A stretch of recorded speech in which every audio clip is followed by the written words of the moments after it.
رہے گا قائم پہاڑ جب نہ رہے خدایا تیرے منہ کی ایک بات بھی ٹلے گی نہ چاہے کچھ بھی ہو. عزیز ناظرین، میں ایاد ظریف آپ تمام دیکھنے والوں کو ہمارے روز کے بائبلی مطالعاتی پروگرام کی نئی قسط میں خوش آمدید کہتا ہوں. عزیزو، آج ہم یسایہ کی کتاب میں سے 53ویں باب کا مطالعہ کریں گے، جو یسایہ کی کتاب کا مرکزی اور بنیادی باب ہے، جو مسیح کے دکھ اٹھانے کے حوالے سے بہت کچھ کہتا ہے. اسی یسایہ 53ویں باب سے مبشر فلپ نے بشارت کا کام شروع کیا اور حبشی خواجہ کی بشارت دی، جو خوشی کرتا ہوا اپنی راہ چلا گیا. میں دل کی گہرائیوں سے یہ چاہتا ہوں کہ آج ہم یسایہ 53ویں باب کا مطالعہ کرتے ہوئے جو ماضی حبشی خواجہ کے ساتھ ہوا وہی کچھ آپ کے ساتھ بھی ہو. آج کی قسط کے الفاظ آپ کے لیے بابرکت اور مسیح کے ساتھ ذاتی تعلق کا سبب بنے. آج کے پروگرام کا باقاعدہ آغاز کرنے سے پہلے میں اسٹوڈیو میں آئے خدا کے خادم کا خیر مقدم کروں گا. خوش آمدید بھائی یوسف. بہت شکریہ بھائی. اور اسٹوڈیو میں آئے دیگر مہمانوں کو بھی خوش آمدید. ہم یسایہ 53ویں باب پر پہنچ چکے ہیں اور یقیناً 52ویں باب کی آخری آیات بھی ساتھ ہیں، 13ویں باب سے لے کر باب کے آخر تک. لہٰذا بھائی یوسف، آپ 52ویں باب کی آخری آیات اور 53ویں باب میں کیا دیکھتے ہیں؟ میں اس شاندار باب میں یسایہ کی 4 نظموں میں سے چوتھی نظم کو دیکھتا ہوں جو یہوہ کے خادم کے بارے میں ہے.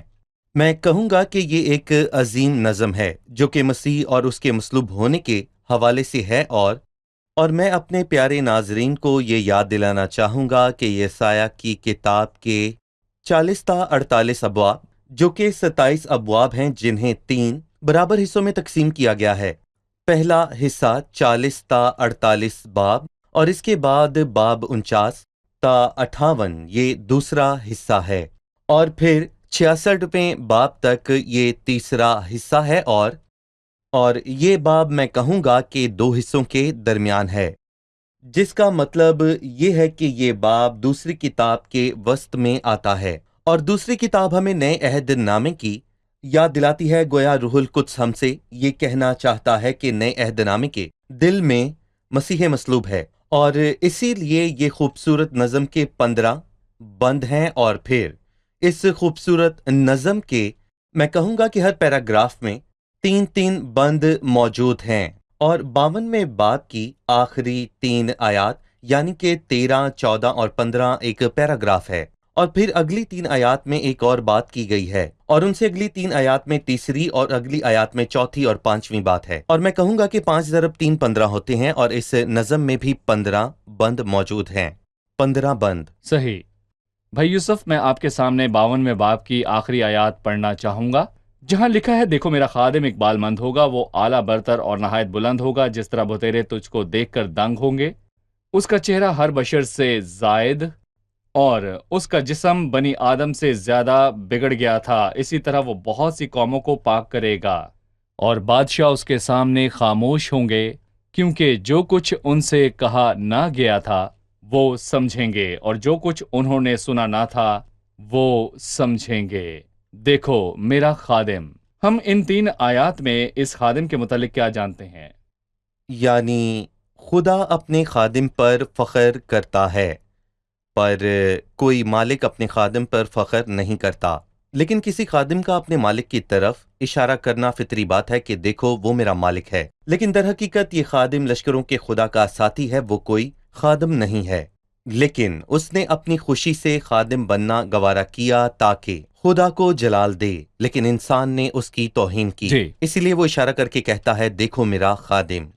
اور میں اس پیراگراف میں 2 مختلف چیزوں کو دیکھتا ہوں. ایک پہلو یہ ہے کہ وہ حیران ہوئے کیونکہ یہ بہت دہشت ناک ہے. دوسرا پہلو یہ ہے کہ لوگ حیران ہوئے اس کے جلال کے سبب سے، اور یہ ایک اور بات ہے. اور جس طرح بہتیرے تجھے دیکھ کر دنگ رہ گئے، جو اگلی بات ہے وہ بریکٹس میں ہے کہ کیوں مسیح کو دیکھ کر بہتیرے دنگ ہیں، کیونکہ اس کا چہرہ ہر ایک بشر سے زیادہ اور اس کا جسم بنی آدم سے زیادہ بگڑ گیا. جس طرح بہتیرے تجھے دیکھ کر دنگ ہوں گے، بہتیرے تجھے دیکھ کر دنگ ہوں گے، اور عبرانی میں بھی اس کا یہی مطلب ہے. جی ہاں، آیت 15 میں لکھا ہے کہ بہتیرے تجھے دیکھ کر دنگ ہوں گے، لیکن کب؟ جب وہ جلال اور قدرت کے ساتھ ظاہر ہوگا. ساری زمین حیران ہوگی اور اس کے جلال سے بھر جائے گی۔ صلیب کے روز مسیح کا جسم خوفناک حد تک بڑھ جائے گا۔ جس کسی نے دیکھا وہ ڈر گیا، اور اس کی کوئی دوسری وجہ بھی ہوگی جس کے سبب سے لوگوں پر دہشت چھا گئی، نہ صرف اس لیے کہ وہ منظر خوفناک ہوگا، بلکہ اس منظر کے جلال کے سبب سے جب مسیح ظاہر ہوگا اور بہتری قومیں اس پر حیران ہوں گی۔ اور یہی نہیں بلکہ بادشاہ بھی اس کے سامنے خاموش ہوں گے، کیونکہ جو کچھ ان سے کہا نہ گیا تھا وہ سمجھیں گے، اور جو کچھ انہوں نے سنا نہ تھا وہ سمجھیں گے۔ وہ ہمارے آگے مسیح کے 2 عکس پیش کرتا ہے۔ پہلا عکس یہ کہ سب اس کی حلیمی پر حیران ہوئے جبکہ وہ پہلی بار آیا، خاص کر جب وہ صلیب پر تھا، خاص کر کے جب وہ صلیب پر لیکن تھا۔ 15ویں آیت ہے کہ اسی صحیح۔ طرح وہ بہت سی قوموں کو پاک کرے گا، یا بہت سی قومیں اسے دیکھ کر دنگ ہوں گی۔ بہت سی قومیں اس جلالی منظر کے سبب سے، جبکہ وہ قدرت اور جلال کے ساتھ ظاہر ہوگا۔ صحیح۔ ٹھیک ہے، آئیے 53ویں باب کی شروعات کی طرف چلتے ہیں، اور پہلی 3 آیات کی طرف بھی، جیسا کہ آپ نے بتایا کہ 3 کے بند ہیں۔ ہمارے پیغام پر کون ایمان لایا، اور خداوند کا بازو کس پر ظاہر ہوا؟ پر اس کے آگے کونپل کی طرح اور خشک زمین سے جڑ کی مانند پھوٹ نکلا ہے، نہ اس کی کوئی شکل و صورت ہے نہ خوبصورتی، اور جب ہم اس پر نگاہ کریں تو کچھ حسن و جمال نہیں کہ ہم اس کے مشتاق ہوں۔ وہ آدمیوں میں حقیر و مردود، مرد غمناک اور رنج کا آشنا تھا، لوگ اس سے گویا روپوش تھے، اس کی تحقیر کی گئی اور ہم نے اس کی کچھ قدر نہ جانی۔ پہلی آیت میں ہم کیا دیکھتے ہیں کہ ہمارے پیغام پر کون ایمان لایا اور خداوند کا بازو کس پر ظاہر ہوا؟ خداوند کے بازو کا تذکرہ کیا گیا۔ جی ہاں، ہمیں یاد ہے کہ 51 باب کی 9ویں آیت میں لکھا ہے، جاگ جاگ اے خداوند کے بازو اور توانائی سے ملبوس ہو۔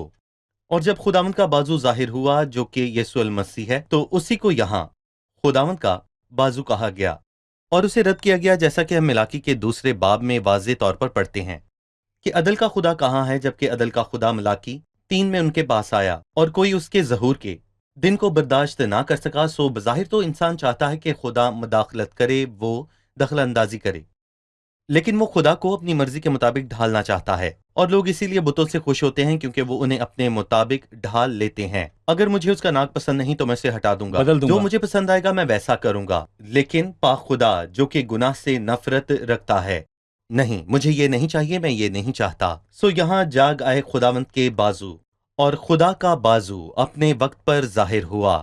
سو بائبل بتاتی ہے کہ ہمارے پیغام پر کون ایمان لایا اور کس پر خداوند کا بازو ظاہر ہوا۔ اور ہم یہ باتیں سنتے ہیں کہ خداوند کا بازو بلند ہے، اور یہوہ آنے والا مسیح فرما بردار خادم کی صورت میں آیا، اور یہ کیسی حیران کن بات ہے۔ ہمارے پیغام پر کون ایمان لایا اور خداوند کا بازو کس پر ظاہر ہوا؟ پھر مزید کہتا ہے، اس کے آگے کونپل کی مانند اور خشک زمین سے جڑ کی مانند پھوٹ نکلا۔ مسیح جو ہرا بیج ہے، جو کوشک زمین سے جڑ کی مانند پھوٹ نکلا، یہاں وہ ہم سے کیا کہنا چاہتا ہے؟ ہم ان آیات کو دیکھتے ہیں اور 2 مختلف عکس ہیں۔ سو یہاں وہ خدا کے آگے کونپل کی مانند اور خشک زمین سے جڑ کی مانند پھوٹ نکلا۔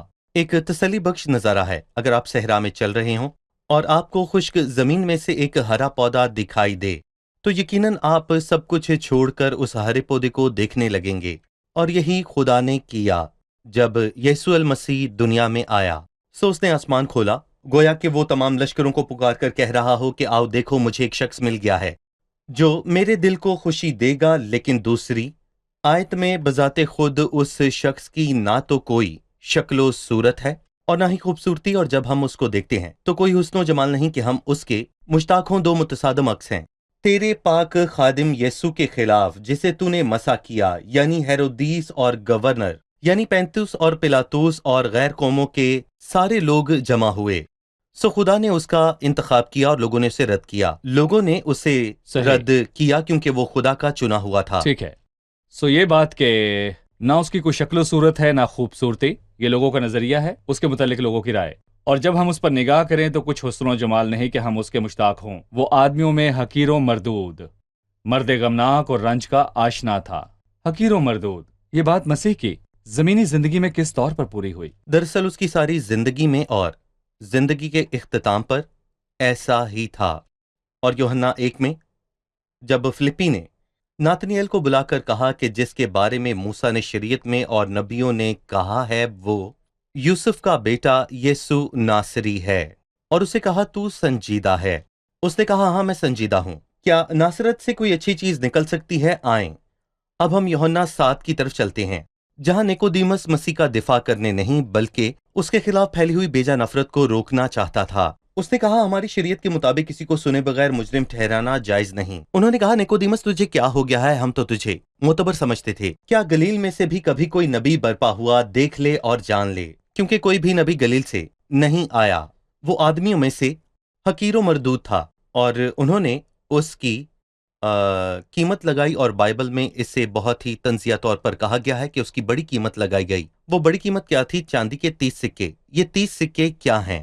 جب کوئی بیل کسی غلام کو مارے اور وہ مر جائے تو بیل کا مالک غلام کے مالک کو 30 سکے ادا کرے۔ گویا کہا گیا کہ لے پیارے کوئی نقصان نہیں ہوا، یہ چاندی کے 30 سکے رکھ، اور قوم نے اپنے مالک اور بادشاہ کی قیمت چاندی کے 30 سکے لگائی۔ وہ آدمیوں میں حقیر و مردود تھا، اسے اس انتخاب میں بھی واضح طور پر رد کیا گیا جو پیشی کے دوران کیا گیا، جبکہ لوگوں نے برابا اور اس کے درمیان انتخاب کیا، اور سب نے برابا کے نام کے نعرے لگائے، نہ کہ یسوع کے نام کے۔ یہ عام کہاوت ہے کہ عوام کی آواز خداوند کی آواز ہے، پر بائبل اس بات کے بالکل برعکس بتاتی ہے۔ صلیب کے روز لوگوں کی آواز خداوند کی آواز کے خلاف تھی، جبکہ انہوں نے برابا کو چنا اور پلاطس نے مسیح کو صلیب ہونے کے لیے دے دیا۔ یہاں 13ویں آیت میں ہم پڑھتے ہیں، دیکھو میرا خادم اقبال مند ہوگا، وہ اعلیٰ اور برتر اور نہایت بلند ہوگا۔ ہم چاہیں گے کہ آپ ان افعال کی ترتیب اور ان کا مفہوم ہمیں سمجھائیں کہ ان کا کیا مطلب ہے۔ دیکھو میرا خادم اقبال مند ہوگا، وہ اعلیٰ اور برتر اور نہایت بلند ہوگا۔ 4 افعال ہیں جن پر ہم غور کرنا چاہیں گے۔ سب سے پہلے یہاں ہم دیکھتے ہیں کہ اس دہرائی میں وہ اپنے خادم کو جہاں تک ہو سکے بلند و بالا کرنا چاہتا ہے۔ میرا خادم اقبال مند ہوگا، وہ اعلیٰ اور برتر ہوگا اور نہایت بلند ہوگا، اور اس نے یہ نہ کہا کہ وہ بلند ہوگا بلکہ نہایت بلند ترین ہوگا۔ اور کچھ مبصرین نے ہمیں بہت ہی خوبصورت باتیں بتائیں، کیونکہ اقبال مند ہونے کا تعلق اس کی ساری زندگی سے ہے، جب وہ ہیکل میں داخل ہونا شروع ہوا، تاکہ ہیکل کو پا کر اس نے متوازن انداز میں عمل کیا، حالانکہ وہ بے حد غضبناک تھا، لیکن اس نے ایسا کوئی کام نہ کیا جو حکمت سے خالی ہو، بالکل نہیں، اور وہ اسی طرح عمل کرتا رہا جب تک کہ وہ صلیب پر نہ گیا، اور پیشی میں بھی وہ حکمت سے کام لیتا ہے، وہ بے حد دانائی اور متوازن چلتا رہا۔ اور پھر لکھا ہے کہ دیکھو میرا خادم اقبال مند ہوگا، اور مردوں میں سے جی اٹھنے کے سبب سے، اور پھر برتر ہوگا آسمان پر چڑھ جانے کے سبب سے، اور پھر نہایت بلند ہوگا جبکہ وہ عظیم تخت کے داہنے ہاتھ بیٹھ جائے گا۔ کیا خدا کے ساتھ تخت پر ایک انسان بیٹھا ہے؟ جی ہاں، یہ انسان لشکروں کے خدا کا ساتھی ہے، جو انسان بن کر آیا لیکن اقبال مند ہوا، اعلیٰ برتر، اور یہی نہیں نہایت بلند ہوا۔ سو اس کی عظمت بڑھتی چلی گئی۔ جی ٹھیک ہے، ایک اور سوال 52 میں باب کی دوسری آیت کے حوالے سے ہے، پر وہ اس کے آگے کومپل کی طرح اور خشک زمین سے جڑ کی مانند پھوٹ نکلا ہے۔ ہم جاننا چاہتے ہیں کہ کیا کومپل اور جڑ ایک ہی بات کی دہرائی ہے جن کا ایک ہی مطلب ہے، یا ان کے درمیان کوئی فرق ہے؟ میں یہاں پر دیکھتا ہوں کہ وہ ایک ایسی زمین ہے جس سے زندگی نکل نہیں سکتی، لیکن مسیح کے لیے کہا گیا کہ مسیح میں زندگی تھی، اور وہ زندگی آدمیوں کا نور تھی، اور کوئی راز نہیں کہ لفظ ناصری جو کہ متی کے 2 باب کے آخر میں آیا ہے کہ جو بات نبیوں کی معرفت کہی گئی پوری ہو کہ وہ ناصری کہلائے گا۔ در حقیقت ہم تمام نبوتوں میں نہیں پڑھتے کہ وہ ناصری کہلائے گا، لیکن لفظ ناصری جو کہ عبرانی میں ناتظر ہے، یا یونانی میں جس کا مطلب کومپل یا پھر جڑ ہے، جی ٹہنی، اور اسی لیے ہم پرانے عہد نامے میں 7 مرتبہ یہ پڑھتے ہیں کہ مسیح جڑ یا پھر کومپل ہے، جو کہ خشک زمین میں بھی زندگی رکھتی ہے، اور اسی لیے ہم پڑھتے ہیں کہ وہ اس کے آگے کومپل کی طرح خشک زمین میں سے جڑ کی مانند پھوٹ نکلا۔ اسرائیلی قوم خشک زمین تھی، اور ساری دنیا ایک خشک زمین ہی مسیحی تنہا ہرا بیج ہے جو خشک زمین سے پھوٹ نکلا۔ صحیح۔ چوتھی، 5ویں اور پھر 6ٹھی آیت اس حصے میں تیسرا بند ہے جو دکھ اور رنج کی بات کے متعلق ہیں۔ یقیناً تو بھی اس نے ہماری مشقتیں اٹھا لیں اور ہمارے غموں کو برداشت کیا، پر ہم نے اسے خدا کا مارا، کوٹا اور ستایا ہوا سمجھا، حالانکہ وہ ہماری خطاؤں کے سبب سے گھائل کیا گیا اور ہماری بدکاری کے باعث کچلا گیا۔ ہماری ہر سلامتی کے لیے اس پر سیاست ہوئی تاکہ اس کے مار کھانے سے ہم شفا پائیں۔ ہم سب بھیڑوں کی مانند بھٹک گئے، ہم میں سے ہر ایک اپنی راہ کو پھرا، پر خداوند نے ہم سب کی بدکاری اس پر لا دی۔ میرا سوال یہ ہے کہ یہاں کلام کرنے والا کون ہے؟ میں کہوں گا کہ یہ وہ دیندار بقیہ ہے جو مستقبل میں ظاہر ہوگا، یعنی یہاں بولنے والا یسایہ ہے، لیکن وہ ان کی نمائندگی کر رہا ہے۔ تو بھی اس نے ہماری مشقتیں اٹھا لیں، اور ہم آج بھی ان الفاظ کو دہرا سکتے اور انہیں اپنے لیے لے سکتے ہیں۔ پچھلی آیت میں ہم پڑھتے ہیں کہ وہ مرد غمناک اور رنج کا آشنا تھا۔ کیا مسیح اور غم کے درمیان کوئی تعلق ہے؟ در حقیقت نہیں، بلکہ میں کہوں گا وہ ازل سے باپ کی خوشی کا سبب ہے، جیسا کہ ہم مثال 8 میں پڑھتے ہیں۔ اس کا غم و رنج سے کیا تعلق ہے؟ وہ اس کی وضاحت یہاں 4 آیت میں کرتا ہے۔ تو بھی اس نے ہماری مشقتیں اٹھا لیں اور ہمارے غموں کو برداشت کیا، اور پھر وہ کہتا ہے پر ہم نے اسے خدا کا مارا، کوٹا اور ستایا ہوا سمجھا۔ ایک یہودی جو خدا پر ایمان لایا اور عبادت کے دوران وہ خدا کی میز کے پاس آیا اور یسایہ 53 کی کھڑے ہو کے تلاوت کرنے لگا، اور جب اس نے آنسوؤں سے اس آیت کو پڑھا، اس نے کہا پر ہم نے اسے خدا کا مارا، کوٹا اور ستایا ہوا سمجھا، جبکہ وہ رو رہا تھا۔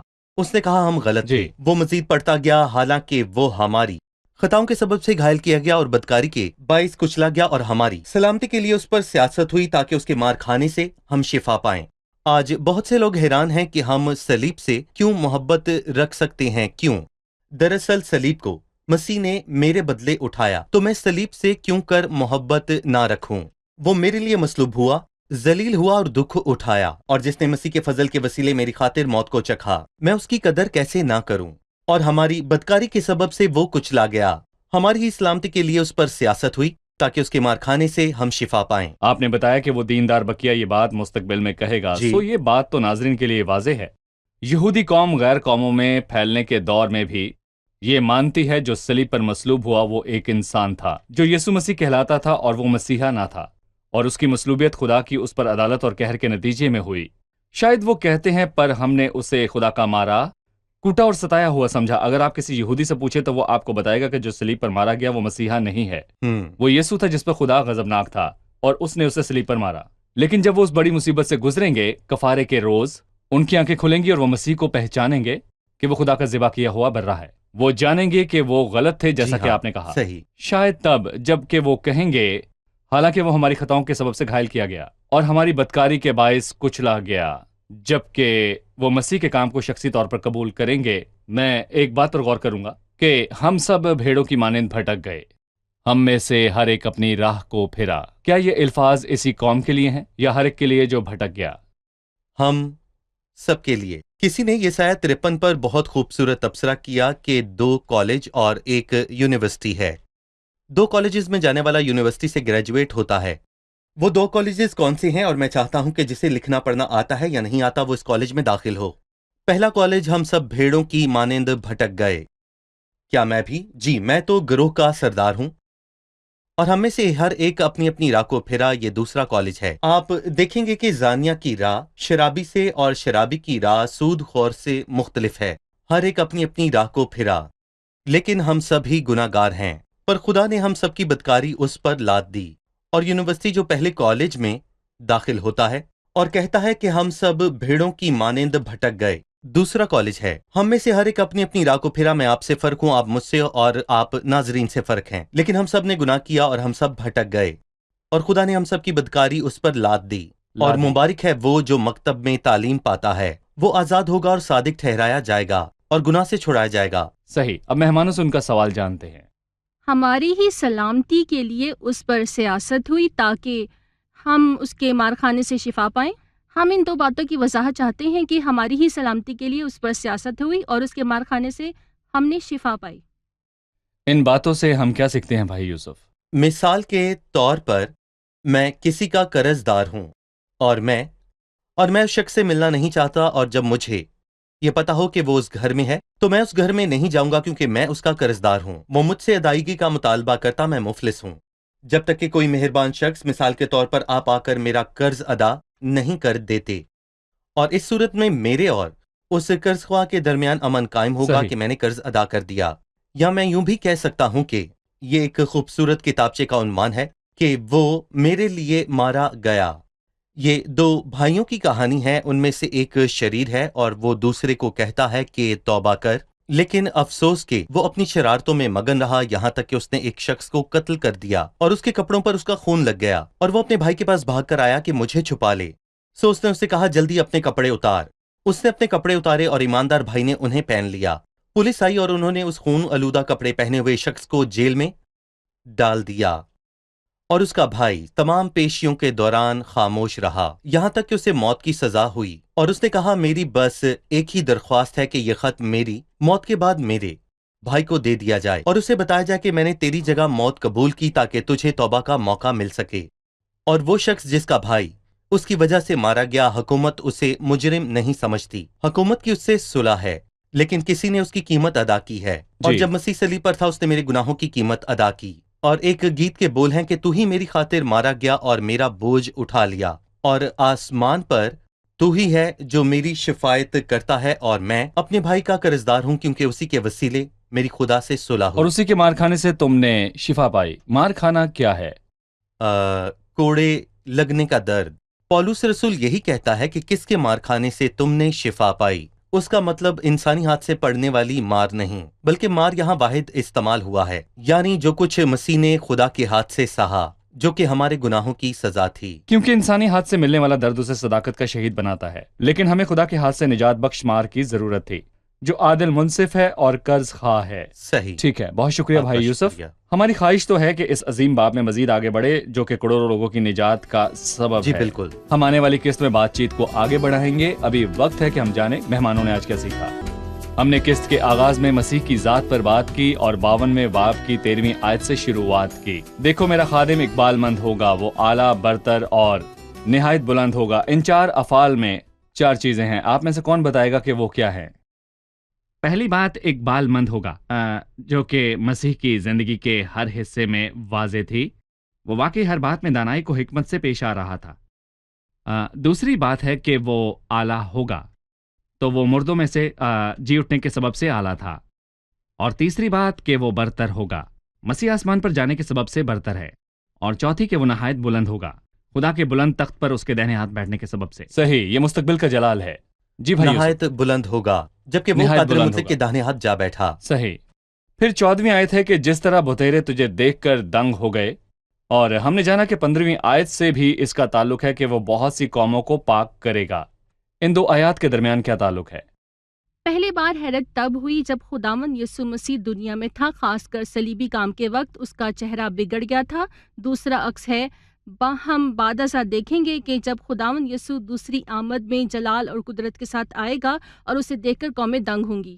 وہ بہت سی قوموں کو پاک کرے گا یا وہ دنگ ہوں گی، اس کی تشریح یہ ہے۔ جی بالکل۔ جی بھائی یوسف۔ صحیح۔ ٹھیک ہے، ہم جاننا چاہیں گے 53ویں باب کی پہلی آیت سے تیسری آیت میں خدا مسیح کو کس طور پر دیکھتا ہے اور دنیا مسیح کو کس طور پر دیکھتی ہے، یہ دونوں پہلو کیسے واضح ہوتے ہیں؟ خدا مسیح کو ایک کونپل کے طور پر اور خشک زمین سے پھوٹ نکلنے والی جڑ کی مانند سمجھتا ہے۔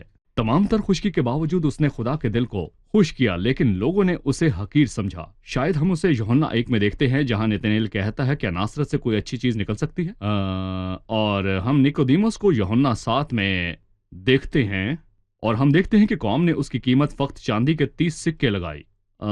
اسے ایسا بے قدر جانا، 100 آدمیوں نے اسے حقیر جانا، لیکن خدا کے لیے وہ اس کی مسرت کا سبب تھا۔ صحیح، وہ آدمیوں میں حقیر و مردود تھا۔ صحیح۔ صحیح۔ میرا ایک آخری سوال ہے، میں یہ جاننا چاہوں گا کہ یہاں بولنے والا کون ہے کہ ہم نے اسے خدا کا مارا کوٹا اور ستایا ہوا سمجھا؟ یہاں کلام کرنے والا کون ہے؟ یہاں کلام کرنے والا وہ دیندار بقیہ ہے، جبکہ وہ لوٹ کر آئیں گے اور توبہ کریں گے۔ انہیں لگا کہ وہ خدا کا مارا کوٹا اور ستایا ہوا ہے کیونکہ وہ گناہ کار ہے، لیکن وہ نہ جانتے تھے یا جاننا نہ چاہتے تھے کہ وہ ان کے گناہوں کے سبب سے مارا گیا۔ لیکن جب وہ مستقبل میں لوٹ کر آئیں گے، جبکہ وہ توبہ کریں گے، وہ کہیں گے کہ ہم نے اسے خدا کا مارا کوٹا اور ستایا ہوا سمجھا، حالانکہ وہ ہماری خطاؤں کے سبب سے گھائل کیا گیا اور ہماری بدکاری کے باعث کچلا گیا۔ صحیح۔ ٹھیک ہے، بالکل۔ شکریہ، خداوند آپ کو برکت دے۔ اگلی قسط میں آپ سے پھر ملاقات ہوگی۔ خدا آپ کو برکت دے۔